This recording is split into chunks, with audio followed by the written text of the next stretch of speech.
let's talk Kenny Pickett. He's going to play Sunday, or he has a chance to play Sunday. If I had to guess, he's going to play Sunday.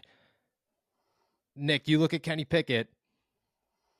How screwed is this kid? You know, how in trouble is he right now? Because you just talked about his bad habits. You just talked about how he's developing all these poor tendencies. We've seen him. The digression from last year to this year is so extreme. It's crazy.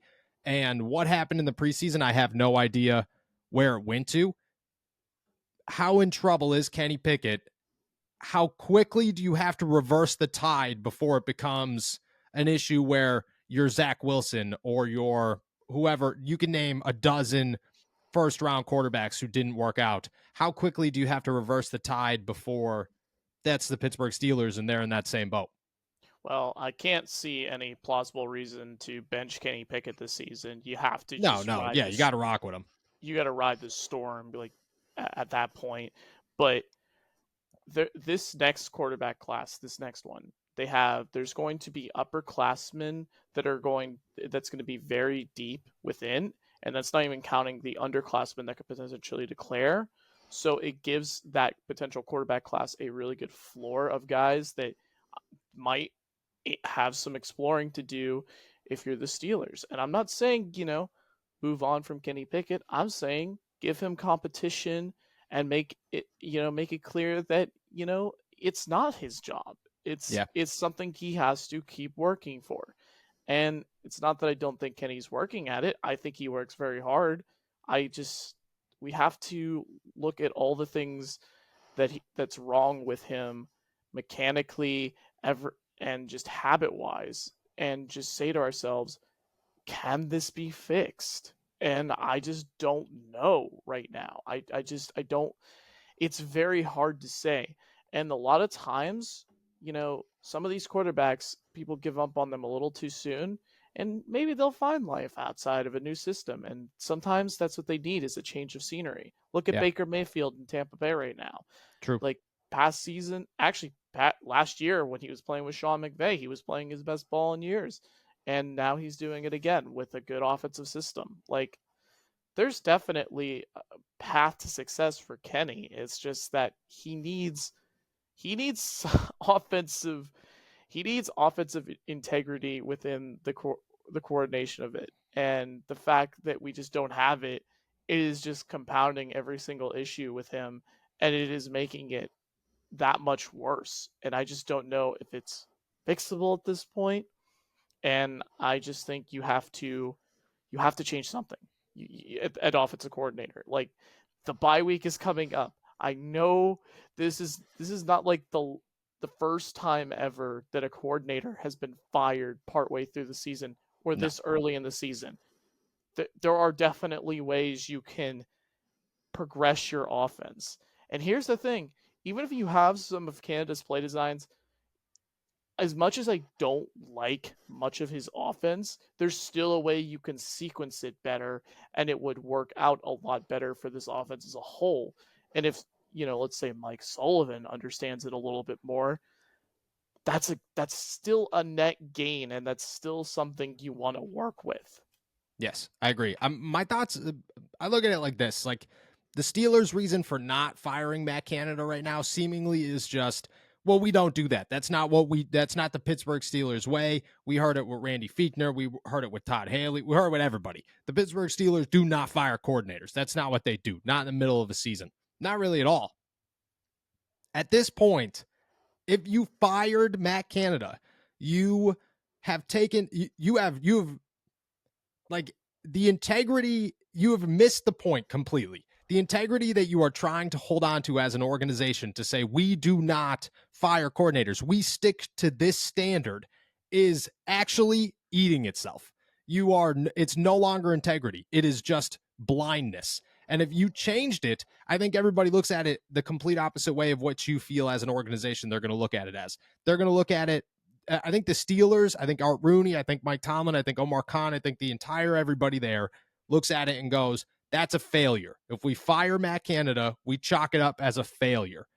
I think the fan base, I think the media, I think everybody involved on the outside of that organization will look at it as, wow, the Pittsburgh Steelers finally took a step forward, and this is a victory. Not a failure, it's a victory. You messed up, it is what it is. You move on. You were smart enough to put your integrity to the side, to put your pride to the side, and it works out in your favor. I think that the way they think we're all going to perceive it is the complete opposite of how we will actually perceive it from the outside, and I think that's where they stand. Steven, you think you think Kenny Pickett gets benched, or do you think that Matt Canada gets fired? What comes first? Ooh, that's a good one. Well, look, I've always kind of been of the thought that I'll believe it when I see it. As far as Matt Canada getting fired, like does not seem likely at all. Yep. So in that vein, like Kenny getting benched is probably much more likely. Mm-hmm. I mean, and that doesn't seem likely at all to me. That seems like that would be a really short-sighted move on my part. But I don't know the lengths to which they've gone to defend Matt Canada. It's hard to imagine him getting fired anytime soon. I guess you could think about it this way. Kenny's probably not going to get benched this season, and No. Matt Canada could get fired at the end of the year. So I think that's really how it would happen. But no, I think about it in this way. Like you are kind of attached to Kenny, I think, longer than you are attached to Matt Canada. So if you are going to make either one of those moves, I don't understand why benching Kenny would be the one that you would make. I don't see how that helps anyone. Nick. Sorry. Uh, Nick, you good? Go ahead, Nick. Yeah. Yeah. Nick, you got thoughts on this? I mean, I just can't really see benching Kenny Pickett at this point. It just wouldn't make sense because we know what Mitch Trubisky is. We understand what Mason Rudolph is.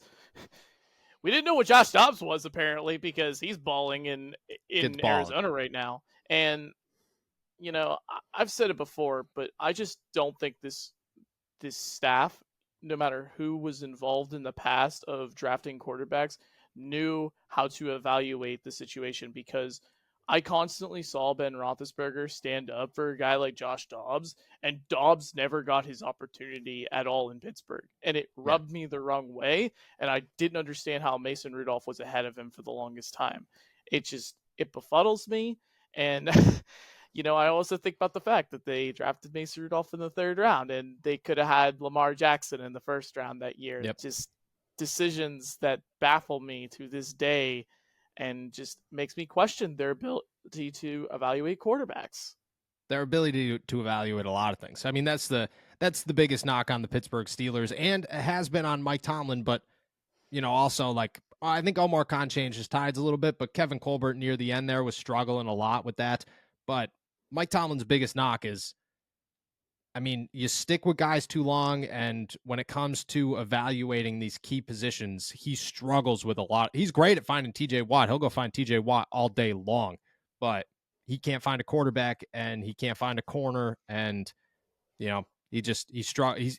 Honestly, like, you could put it all up there and say he's found 2 wide receivers out of the dozen that he brought in, because all those guys, they worked out to a degree and then didn't work out. And I think you start adding that to the list too. Like Tomlin's overall trajectory of things definitely 100% has gone downhill. I think there's also a belief that they are the Pittsburgh Steelers and they can develop anyone, Yes. like that they can make stars out of they can find the diamonds in the rough better than anyone else. And sometimes that's not true. Sometimes at premium positions, you have to use premium picks on them. Like you think about how Broderick Jones is the first time in over a year that they've drafted an offensive lineman, or in over 10 years, excuse me, that they've drafted an offensive lineman in the 1st round. They just, I think, believe that they can develop anyone when that's not always true. You need superstars to be superstars, and you need that talent to be there from the jump. Yeah, I agree.